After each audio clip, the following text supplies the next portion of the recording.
Okay, good afternoon to everybody. Welcome to this webinar of the Miriam Institute. I'm Benjamin Anthony. I'm the CEO and the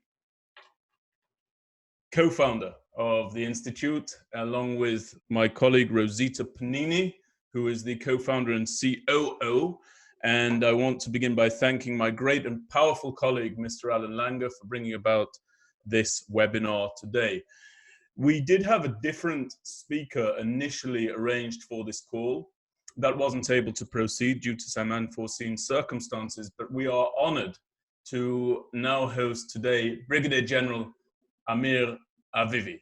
And for those of you who don't know Brigadier General Amir Avivi, I just want to give you a brief background about him, and then he and I will have a conversation about his most important work that's being undertaken at this time. Brigadier General Amir Avivi concluded his service as the head of the auditing and consulting department of the Israeli Defense Establishment, including the Israel Defense Force, the Ministry of Defense, and Israeli military industries. In that position, Avivi managed more than 100 military auditors and advisors. He was responsible for the audit of military readiness, budgeting, procurement, projects, bids, cyber, logistics, infrastructure, and operations. Avivi fulfilled various command positions in the Corps of Engineers, where he led thousands of soldiers in a dynamic combat environment. Avivi served as brigade commander, deputy division commander, and head of the military school of engineers.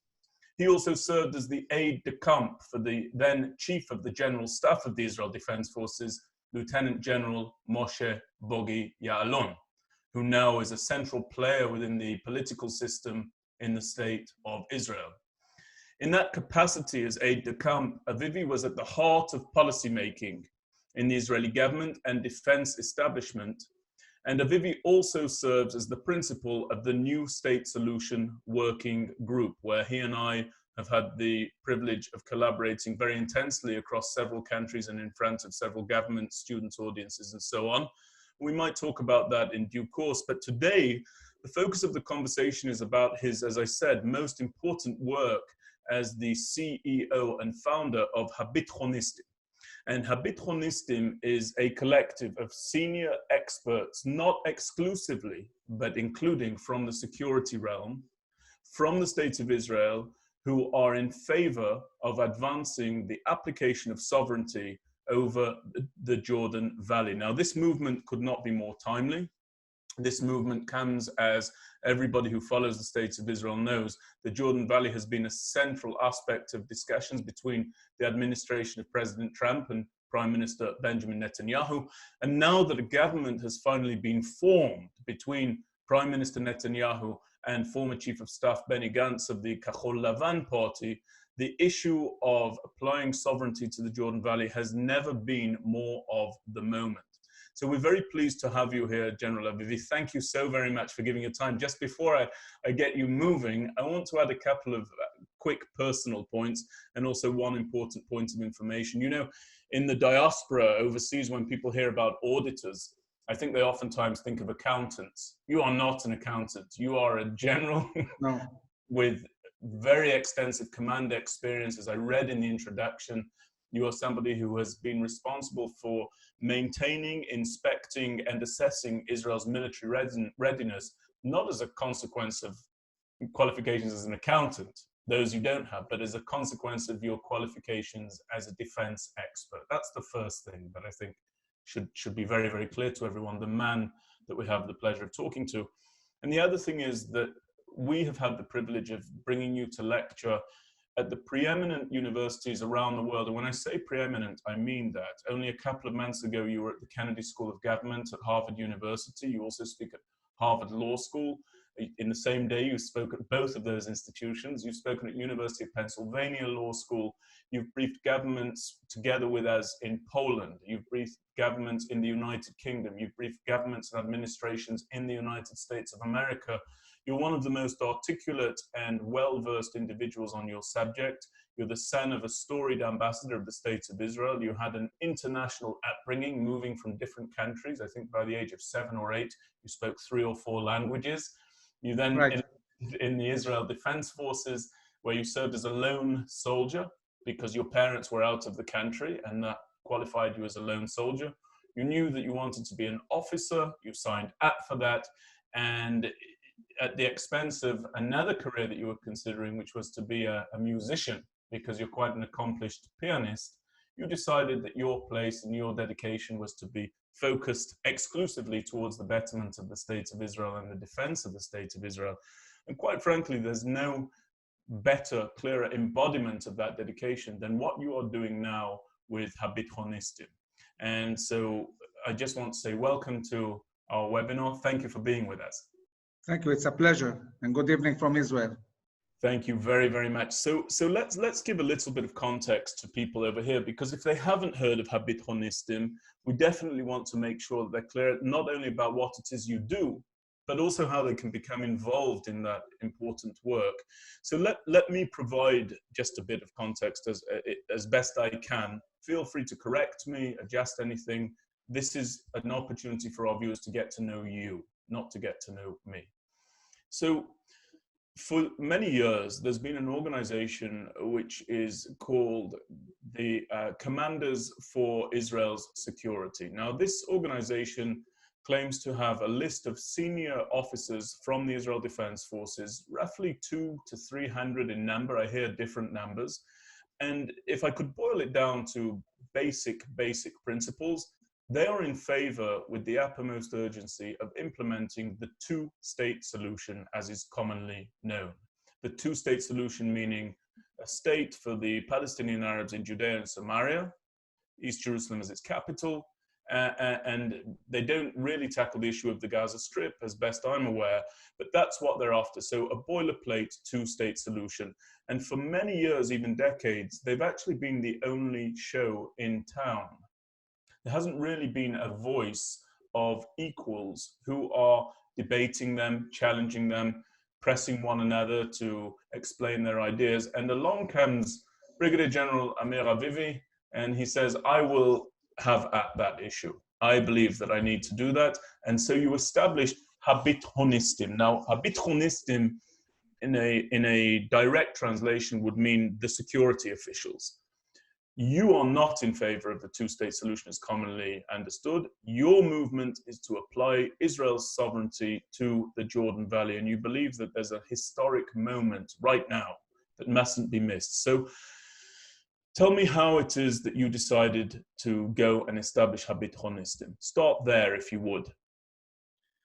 Okay, first of all, I want to say that there are actually two kinds of two-state solution. The first one was the original one, the Oslo two-state solution, which was pushed forward by late Prime Minister Rabin. And Rabin set very clear red lines when he pushed forward Oslo. He said three things. First of all, he said the Jordan Valley will be Israel's border. And this was an essential issue for him.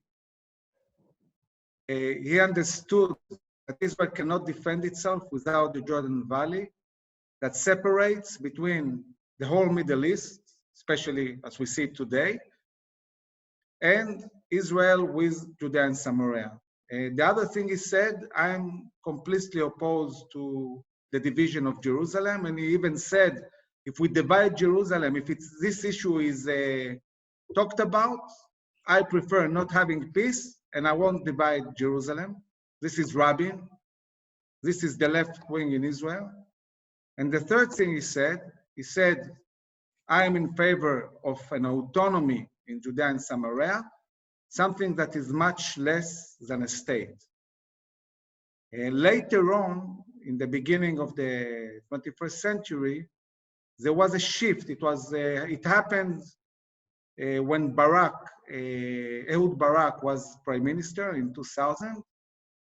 And at that point, they decided to completely destroy all these red lines Rabin established and started talking about a completely new plan called the separation plan. The separation plan is a catastrophe to Israel. The idea behind it is complete withdrawal from the Jordan Valley, almost a complete withdrawal from all of Judea and Samaria.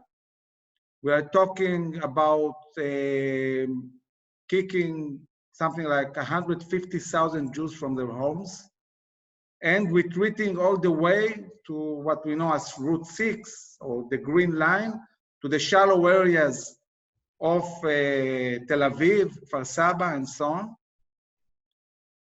And giving the Palestinians all the control over Judea and Samaria, which is the high ground, controlling all of this area of Tel Aviv, and opening the Jordan Valley to all the Middle East, basically enabling millions of jihadists to penetrate into the heart of Israel, into Judea and Samaria.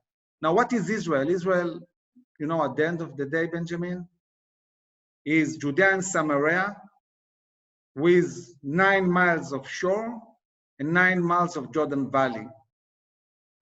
When basically Judea and Samaria control Israel. If you control Judea and Samaria, you control Israel. So pushing forward a plan that gives the Palestinians the whole area of the mountains is basically saying, we are not going to defend anymore Israel, we are leaving it to the Palestinians. So I'm saying again, there is not one kind of two-state solution. There are two kinds. There was Rabin, which is, by the way, very similar to Trump's plan, and what's going on today. And we oppose this completely. So you're essentially saying that the plan of Yitzhak Rabin was somehow hijacked, reconstituted, and packaged, and then sold as though it was the original Rabin plan and ethos, but it was never the case. Is that correct? Is that what you're trying to express here? Yeah, for this organization called Commanders for Israel Security, Rabin was the leader of the left in Israel. He's what they call a Mashiachist, a messianic, you know, a crazy guy. And the claims they make today, nobody claimed them at the time Rabin was prime minister. When Rabin presented all these red lines, everyone agreed to that. On the left, I'm talking, and the right opposed the state anyway, but it was a mainstream idea. I mean, what Rabin did, he took Begin's plan, which was established around the peace agreement with Egypt. Part of the peace agreement with Egypt talked about establishing a Palestinian autonomy in Gaza and in Judea and Samaria. So basically, it was Begin who started this idea. And Rabin did something very simple. He took the same idea, embraced it, and this is what enabled him to win at that time. He received 44 mandates, which is quite a lot, because he embraced a plan that was already established in the peace plan with Egypt. So you've got these security officials, and again, the name of their organization is Commanders for Israel's Security. Now, these are really a who's who of security experts. There are generals in there. There are commanders of various fronts. There are heroes of seminal wars and conflicts. I believe that until recently it was headed up by General Reshef, who of course was a hero of the Yom Kippur War, as an example. Sure. Explain to me how it can be that you sit and say, by implementing a Palestinian state in Judea and Samaria, you completely surrender the security of the state of Israel, and yet you have these 200 other generals who are saying you couldn't be more wrong. That is the way to ensure the security of the state of Israel. Please reconcile those 2 points. First of all, I must say that this organization, 95% of the people, yes, sure, many of them are generals and so on.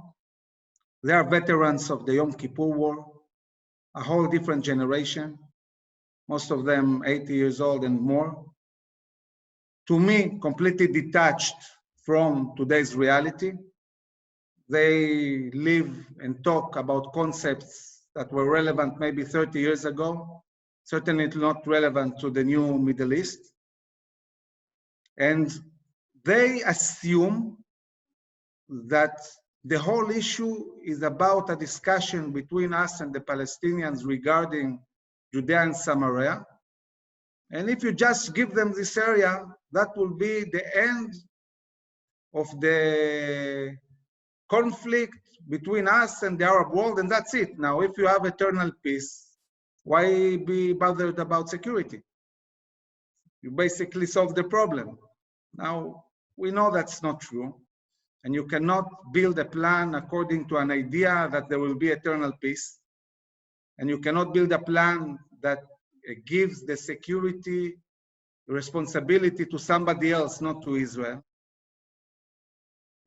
So they, by the way, have never presented a plan that explains how you can defend Israel from Tel Aviv or Kfar Saba. There is no such plan, and there will never be, because it's not possible. But still, they say we have to withdraw and leave all of Judea and Samaria, and everything will be fine.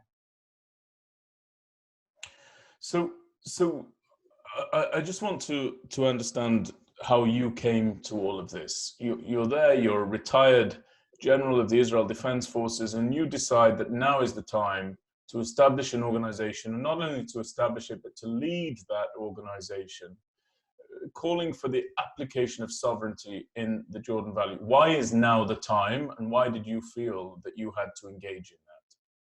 Well, I think that, first of all, their ideas pose an existential threat to Israel if implemented.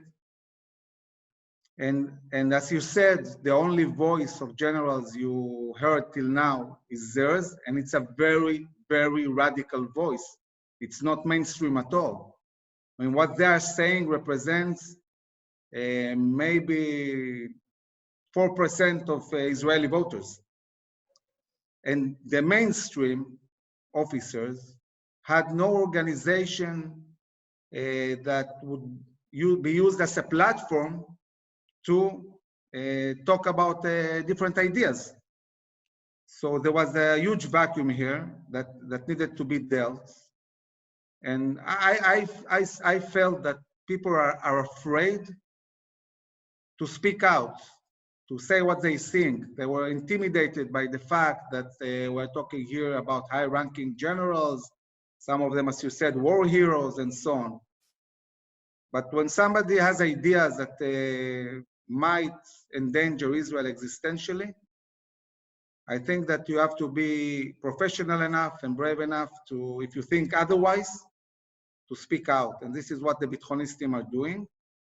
And this is why we established this organization. And you know, it's amazing. We started HABITHONISTIM 3 months ago. We have now 700 officers, 720 actually. And every day we are growing very, very fast because really there was a huge need for that. So I'm very happy it's moving forward very fast. So you've got 720 qualified individuals who are on board with HABITHONISTIM. You want to apply Israeli sovereignty to the Jordan Valley. Let's go through that idea. First and foremost, how is that not a security liability? Why is that the right step to take security-wise now? Because there are changing facts there. There are diplomatic considerations of doing so. There might be a diplomatic backlash. All sorts of things are to be dealt with and to be assessed prior to doing that. But you and your group of 420, how many was it? 720 officers say, no, now is the time. Why is it safe to do that? Well, first of all, the way we look at things, we ask a simple question. What will ensure Israel's survival and Israel's ability to thrive in the long term? And when I'm talking about the long term, I always say that a nation that exists 4,000 years needs to be able to think at least 1,000 years ahead. I'm not talking about what will happen in a month. I'm not talking about what will happen in 6 months. I am talking about what are Israel's needs 1,000 years from now. And once you understand what these needs are, talking about national security, then you have to seize the moment. If there is a moment in history when you can achieve and do what is needed for Israel's future, then you have to seize the moment. You have to understand that you can take a certain level of uncertainty and do the right thing. Now, we saw this when Israel decided to apply sovereignty in the Golan Heights. It happened again when Israel applied its sovereignty over Jerusalem. And once again, when President Trump said that he recognizes Jerusalem as Israel's capital and he moved the embassy, nobody knew exactly what will happen, but we did the right thing. We did the Zionistic right thing, and it worked very well. And I don't think it's going to be different. I don't see today, especially today, I don't see anything dramatic that would happen from Israel's taking care of its national security needs. Okay, so let me push you a little bit on that. You apply sovereignty to the Golan Heights, okay? And we get that recognized several decades thereafter by President Donald Trump. You're not absorbing tens of thousands, hundreds of thousands of Palestinian Arabs when you do that. People do not live up there. It's not a densely populated area. You open up an embassy in Jerusalem. President Donald Trump does that. Even though the state of Israel says that Jerusalem is our capital, President Donald Trump, several decades thereafter, declares it as such and actually opens an embassy there. You're not absorbing an additional number of Palestinian Arabs by doing that. When you apply sovereignty to the Jordan Valley, people will say you're doing precisely that. You are absorbing Palestinian Arabs into the state of Israel, and that this constitutes, in the term that I find objectionable, incidentally, a demographic threat. Deal with that, because it's a distinction from the examples that you just mentioned. Yes. So sorry for being a bit blunt about that, but I think there is no bigger lie than saying that if Israel applies sovereignty over areas that are not part of the Palestinian Authority, it's absorbing Palestinians. When we did the first step in Oslo, we put, I would say almost, not all, but almost all the Palestinians under Palestinians govern and rule. Palestinians are governed by Palestinians. They are not governed by Israelis.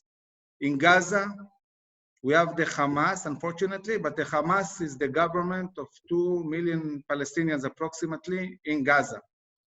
In Judea and Samaria, this area was divided in Oslo to 3 areas: Area A, Area B, and Area C. Areas A and B, this is where all the Palestinians live and reside, or most of them. And it's governed by the Palestinians. Now, nobody in Israel is talking about applying sovereignty in areas that are part of the Palestinian Authority. We're talking about applying sovereignty only in areas where you have Jewish towns. And just to say the exact numbers, talking specifically about the Jordan Valley, the biggest plan I saw about where to apply sovereignty in the Jordan Valley includes one small town of Palestinians, which has about 3,000 to 4,000 Palestinians. This is the whole story. And these 4,000 Palestinians will receive Israeli citizenship. They will be offered, they can refuse to take it, but that's the whole issue. It's not about absorbing any Palestinians. Now, Trump's plan is the living proof that what I'm saying here is also according to international law, because the American establishment wouldn't take a plan and push it forward without the best lawyers going over it.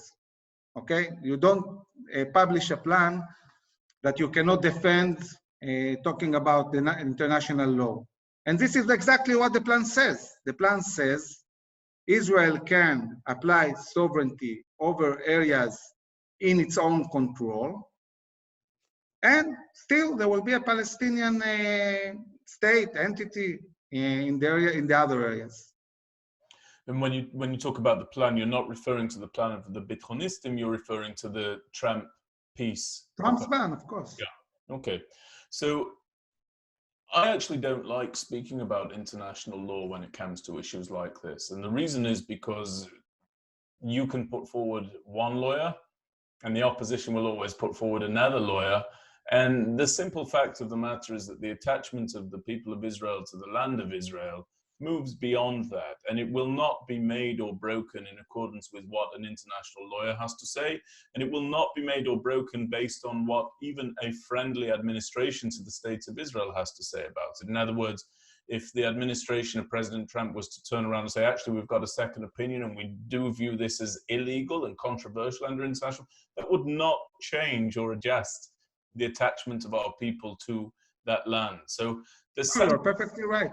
And there's something else at play here, and I want people to hear it from you, given who you are and what you've undertaken. Now, you're sitting here, forgive me for personalizing this, you're sitting here, you don't have a kippah on your head, you don't have peyot, side curls, you're not wearing religious garb, you're not from an Orthodox observant background, but there's something that motivates you when it comes to the Jordan Valley and Judea and Samaria. What is it? Well, it's very simple. I'm a Jew. This is my land. I know that there is no other option for the Jewish people survival but having our own state, and it must be that viable one.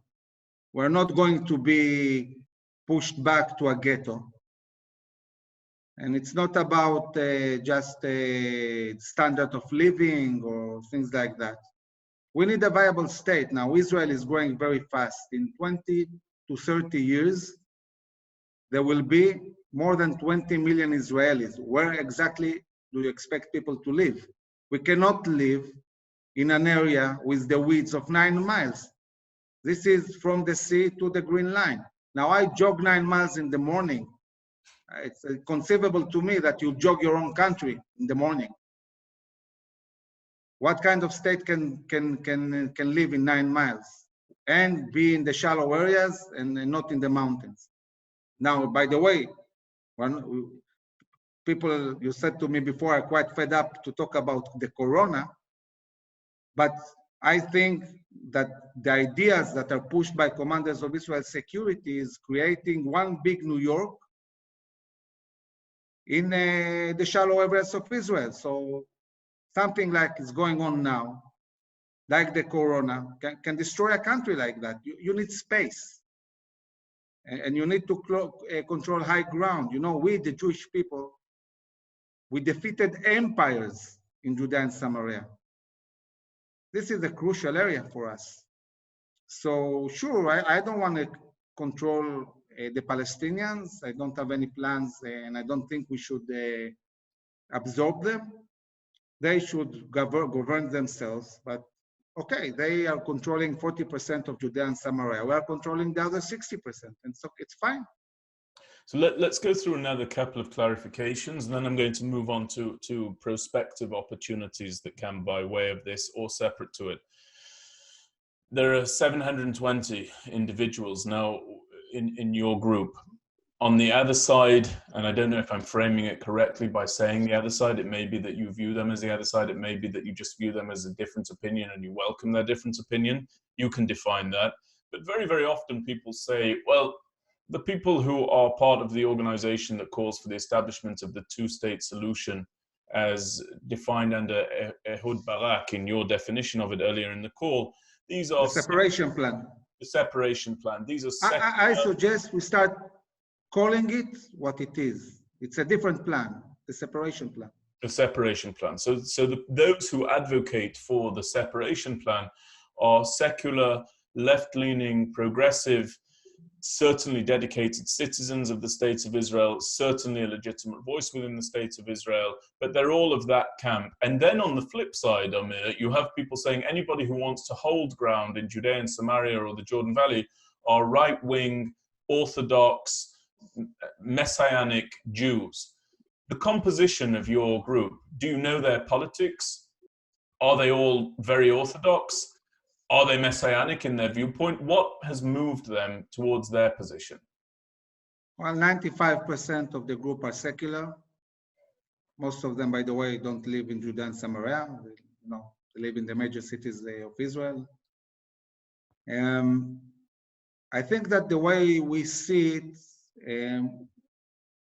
we try to look at things, analyzing reality in a realistic way.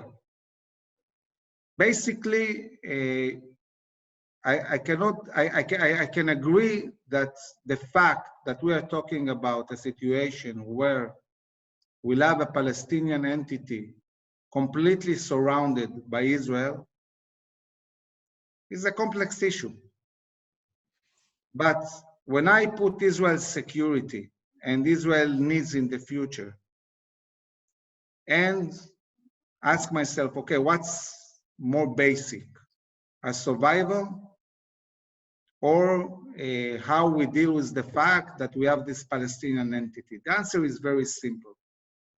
Our security needs are rigid. You cannot play with them. And anybody who tries to tell a story that we can play around, we can bring international forces, the UN maybe, let the Palestinians guard us and so on, is endangering Israel existentially.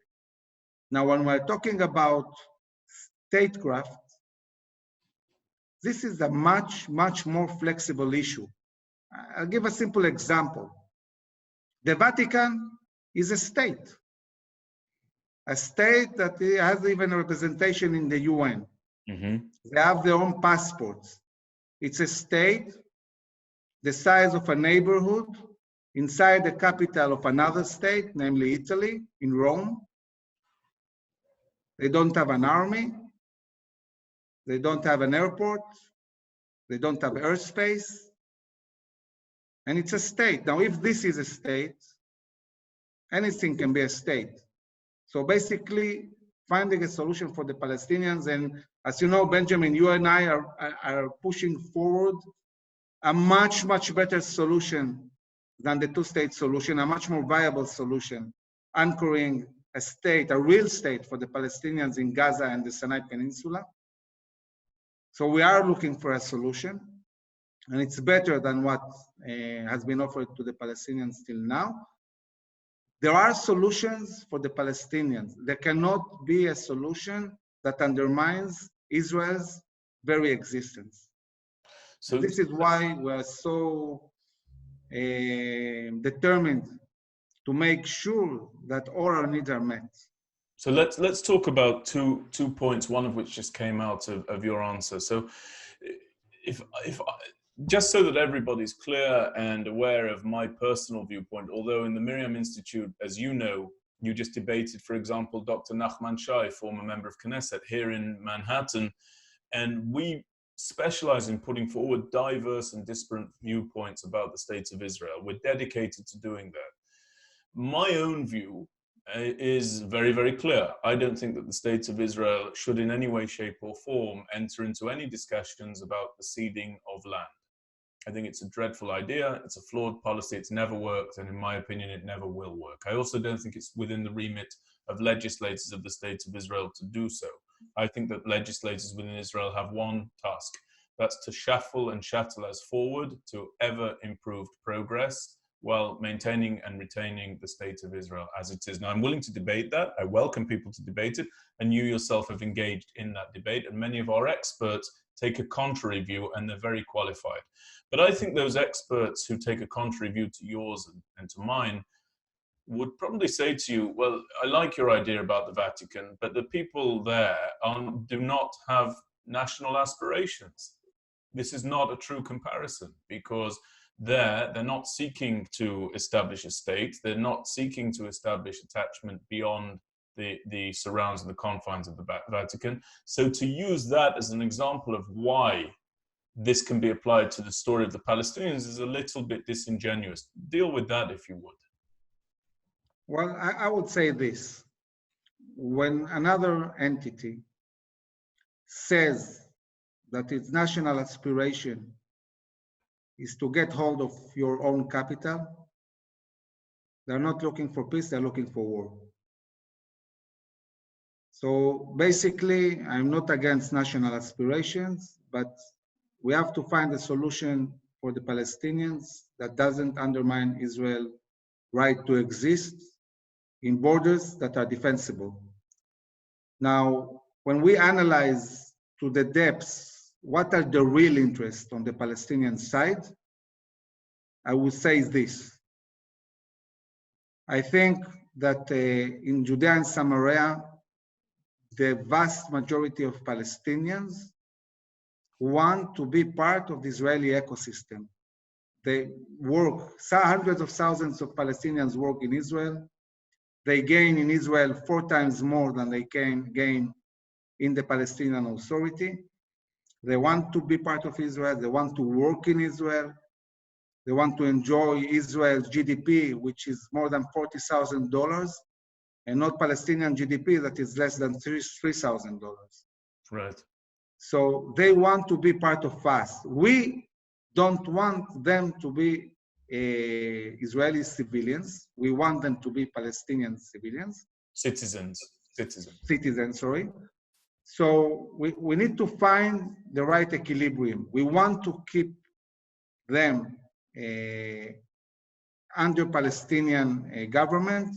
We want them to enjoy this aspiration of being part of Palestine, but again, not at the expense of undermining Israel's security, especially when we know that they are educated, unfortunately, in schools from a very young age to hate Israelis and to hate Jews.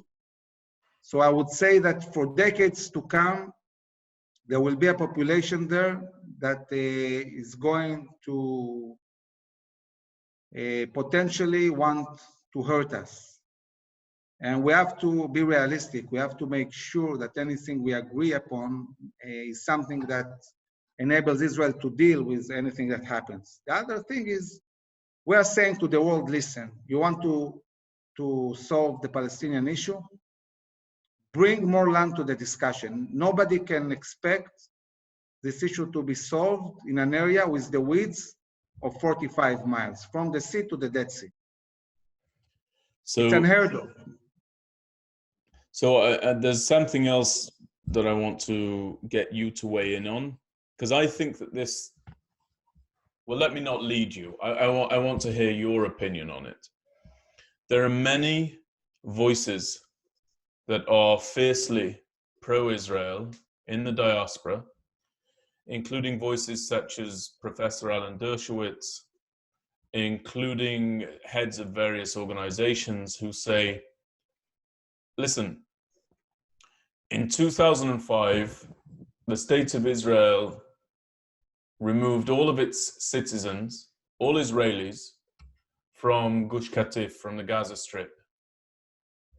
And it had its challenges, but it wasn't ruinous. It wasn't too deleterious to the fabric of the State of Israel. And because you removed 15,000 in 2005 from Gaza, to 15,000 Jewish residents there, you can definitely do that again in the case of Judea and Samaria. In other words, it's been done once, it can be done again. And anybody who says it can't be done again needs only to look at the example of Gaza. Now, one of the people in your group, HABITHONISTIM, is Major General Gershon HaKohen, the former commander of the Northern Corps, in my opinion, one of the greatest strategists in the world today. He's also the individual who, when he was a brigadier general, was tasked by Ariel Sharon, then the prime minister in 2005, to oversee the disengagement from the Gaza Strip. He is completely opposed to further concessions. You are completely opposed to these further concessions. How do you answer this idea of Professor Alan Dershowitz, for example, among many, many others who are well-intentioned, that we've removed Jews once, we can remove Jews again, and we've got a perfect example for it, and you have no example to the contrary? What would be your response? Well, the plan of disengagement started by Prime Minister Sharon. At the time, I was aide-de-camp of the General Chief of Staff. Sharon decided to disengage without any consulting with the defense establishment. We read about this idea in the newspapers and when it was published. And a week later, Sharon had a cabinet meeting with the heads of the security of Israel. And I was sitting in this meeting as well. And he asked Bogi Ya'alon, and he asked Avi Dichter, that was head of Shin Bet at the time, And Bogi what Ya'alon will happen? at the time. Yes, Bogi Ya'alon was the chief of staff, and Avi Dichter was head of Shin Bet. He asked both of them, what will happen if Israel disengages from Gaza? Both of them said exactly the same thing with exactly the same words. They said to him, if you disengage from Gaza, in 1 year, Gaza will become Hamastan, Al-Qaedastan, and Hezbollahstan. The Palestinian Authority will be destroyed there, and Hamas will take over. And it was amazing to see that exactly 1 year after the disengagement, Hamas took control of the Gaza Strip. They threw all the Palestinian Authority from the high buildings, and the ones that remained alive fled to the fence and were taken by Israel, saved by Israel, and moved to Judea and Samaria. From that moment onwards, the Hamas has been building a force of tens of thousands of missiles that were shot to Israel. And today, any moment, any time, the Hamas wants to shoot, they shoot. Yeah. So we lost complete control of this area. And now we're saying, okay, it's a terrible situation, and we might need to conquer Gaza again. Now, conquering Gaza today, the way Gaza looks today, means thousands of Israelis killed, of soldiers. And it would take like 4 to 5 years to get control of this area again. So the prices are phenomenal. And this is a very small area. This is a very shallow area. It's nothing like Judea and Samaria. If you do the same in Judea and Samaria becomes Hamastan, it might be a situation that the IDF won't win at all. I mean, if I'm given command of the Palestinian forces, and I'm not, I don't think I'm the most able general, you know, I'm okay. But if I'm given command of the Palestinian forces and I'm controlling Judea and Samaria, I am sure I can defeat the IDF. I can think of a plan that in 2, 3, 4 years, I will build the force in a way that the IDF will lose. And this is something the Jewish people cannot afford. And we cannot afford a situation when we do mistakes. We have to go to a war of tens of thousands of people killed on both sides, by the way, to correct this mistake. So I suggest not do this mistake again. I mean, somebody who says that this engagement was a good plan and everything is good now doesn't really understand what's going on. I want to give a small example, a really small one. In the last events in Gaza, we had to stop the trains from the south to Tel Aviv because there is the one place, it's 1 kilometer, like let's say 1 mile, that Gaza controls the area where the train passes. And since they shoot missiles from there, control it overlooks this area. it overlooks, exactly, and it's only 1 mile. Yeah. Okay? Because of 1 mile, all the transport between the south of Israel to Tel Aviv by train was stopped. In Judea and Samaria, in any point in Judea and Samaria, you control everything, all the center of Israel, all the roads, all the way to road number 2 on the shore, road number 4, road number 6. Any place in Judea and Samaria, you can shoot a missile. So it means that if there is anything small happening, at that moment, all the center of Israel is closed. Nobody can move, cars, trains, anything. And I want to give another example to understand that anybody who says that the IDF is the strongest army in the world, and I don't know, in the region or whatever, I want to give a small example. Each time in the border of Lebanon that we knew that Hezbollah is going to shoot a missile, and all the Israeli intelligence was focused on finding this group of terrorists that is going to shoot the missiles, and all the area was closed and so on.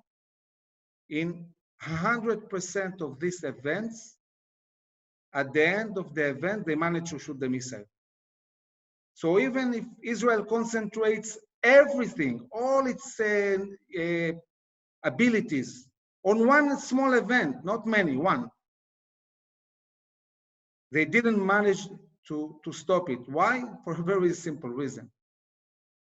Because Israel is very good technologically, but then if you have like 3 terrorists going with a missile without cell phones, without anything electronic, what does Israel technology help? You cannot detect them. And it's very difficult to find them in the bushes and so on. So no, the IDF cannot defend Israel from the Green Line without Judea and Samaria. That's a fact. And I'm willing to discuss it with any general that thinks that this is possible. So I want to, in the 10 minutes or so that remain, I just want to deal, as I said, with some prospective ideas. Now, you and we work very, very closely, and we have done for a couple of years, on the new state solution. You may be able to see on the maps behind me, Amir, the new state solution is there. Yeah, I see that. Oh, and you can see that in true color, and you can see it also in various other manifestations. Tell people just in brief form about the new state solution. And I'd also like you to tell me, does the new state solution in any way become impeded by the annexation of the Jordan Valley? Not annexation, but the application of sovereignty to the Jordan Valley. So maybe before talking about the new state solution, I want to answer that. I think that once sovereignty is applied, it's not only about the Jordan Valley. We're talking all the time about the Jordan Valley, but we're talking also about all the Jewish towns in Judea and Samaria, which is a very big deal. So basically, we see 3 things that are happening. One, a declaration that Jerusalem forever will be united and under Israel as Israel's capital. We're talking about the Jordan Valley, and we're talking about all the towns in Judea and Samaria. Once this reality becomes, 2 things will happen. One is that people who supported the 2-state solution or the separation plan will have to understand that they need a new idea, because their idea of separation will be over, won't be relevant anymore. The other thing is that most Israelis, including the HABITHONISTIM, and as you said, Benjamin, we oppose any more ceding of land in Judea and Samaria because we think it will endanger Israel, and we won't be able to defend effectively the towns there. So therefore, we are very in favor of one part of Trump's plan, but then we oppose the other part. So also the right wing in Israel will need to find a new solution because everybody needs an alternative. And I think that the new state solution will become for maybe for the first time a very, very relevant alternative for all sides, both the supporters of the two-state and the opposers of the Palestinian state in Judea and Samaria. Now, I would like to share for a moment a specific slide talking about that. Now we see, okay. We see here the area of Israel, including Judea and Samaria, all the way to the Jordan Valley. Now, I want everybody to look at this area. Look now in 2020, how densely populated the land of Israel is. There is no potential here to do anything meaningful, talking about trying to create two states. Now, I want to remind people that when we talk about a Palestinian state, it's not only about the people who are at the moment living in Judea and Samaria or in Gaza. We're talking about millions of Palestinians who live in other countries who potentially will be able to come back to their own state. Where will they come back to? Talking about Israel, the same. We have millions of Jews. Israel must be at all times ready to absorb Jews who want to make Aliyah. And I think that around what's going on in the world today, in Europe, in the States, that's a very relevant thing. So we need space for Jews, and Palestinians need space for Palestinians. And there is no space here, not too much. But look at this, look at the Sinai Peninsula. This is the real potential. This is a beautiful area along one of the most beautiful shores of the Mediterranean Sea. It's rich with gas, it's rich with oil. It's a great area. The Egyptians are continuing to build their civilization around the Nile and not much further than that. They're not really building their civilization in Sinai Peninsula. And this is the potential. This is what I was talking about, saying we need to bring more land to the discussion. Now, the Sinai Peninsula is 60,000 kilometers square. It's 10 times bigger than all of Judea and Samaria and Gaza together. It's a very big area. So it's enough that you take 10% of this area in the northern part, along the beach, a continuous area from Gaza, and you are able to build a beautiful state along the shores of the Mediterranean Sea for the Palestinians, a vast area rich with gas and oil and so on. And of course, the people in Judea and Samaria, they don't need to move. They can be Palestinian citizens, just like the opposite. I mean, if you anchor the state of the Palestinians in Judea and Samaria, still you have Gaza. They're not connected. So here we are suggesting to anchor the solution in Gaza, because Gaza today is a state. It potentially can be a very meaningful state. It's just too small. The Gazans are locked in an area with the width of 3.5 miles. It's a very bad solution. The two-state solution doesn't really give an answer to how to solve the Gaza issue. So we say, okay, let's take this problem, intractable problem, and let's start from there. Let's solve the issue of Gaza, enlarge it into the Sinai Peninsula with Egyptian consent, and build a viable state in Sinai Peninsula and in Gaza.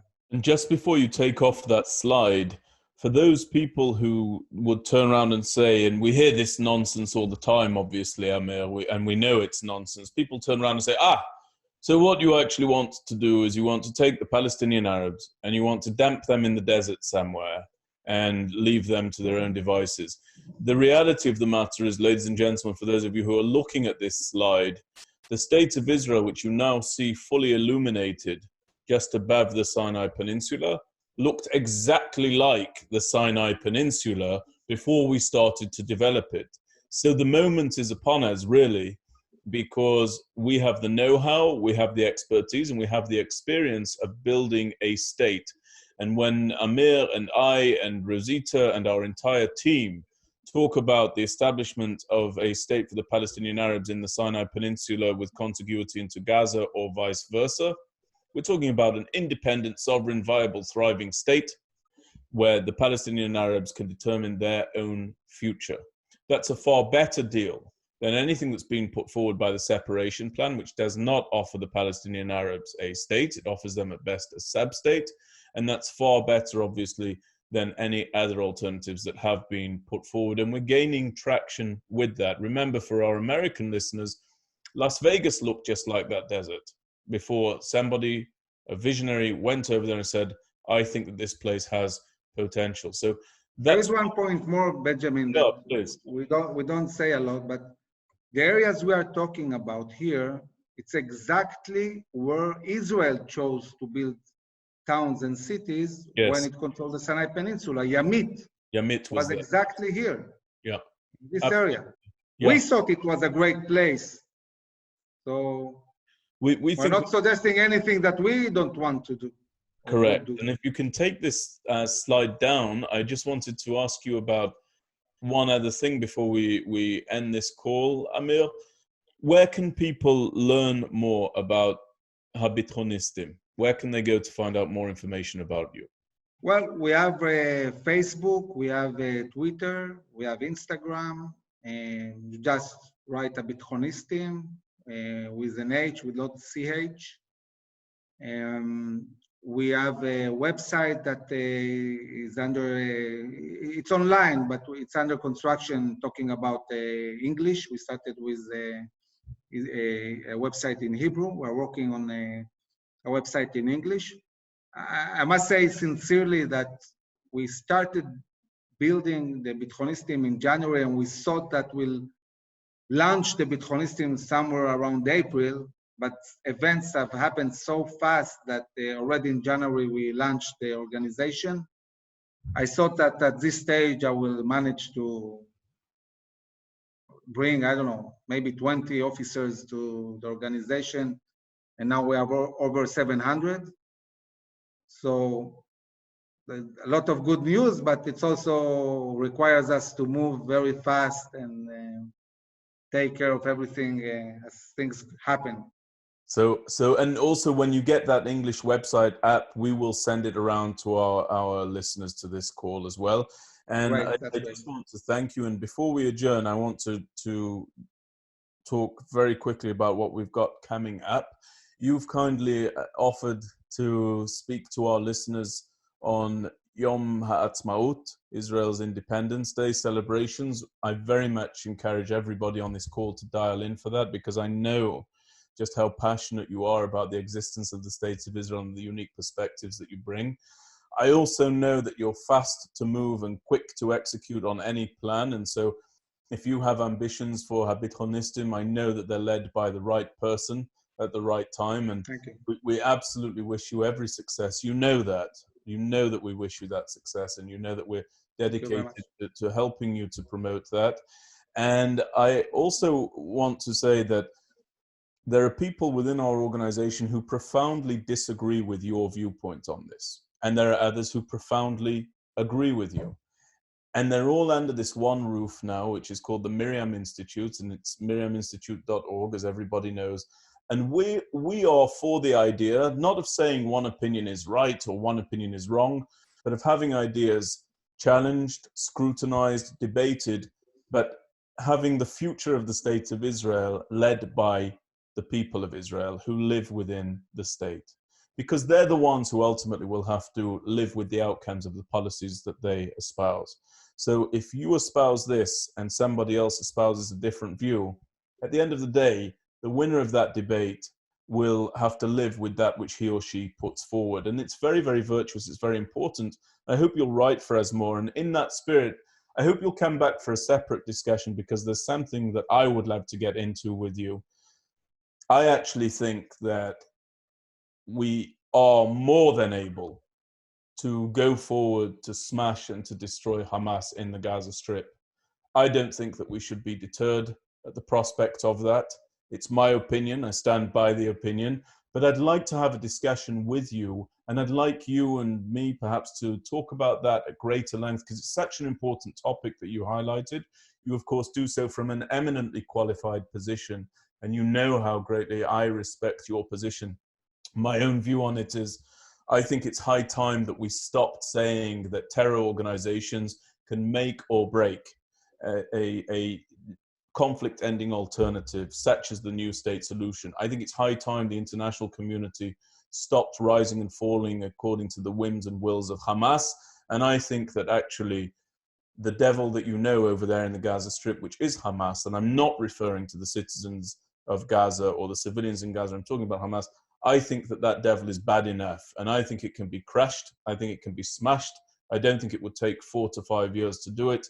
And I think that we would be able to bring about a resounding victory there for the benefit not only of the state of Israel, but also for the Palestinian Arabs, who could then take an incursion into the Gaza Strip as the first step along building a state in which they can live. And I'm just not fearful of that enemy. I'm simply not, never have been, never will be.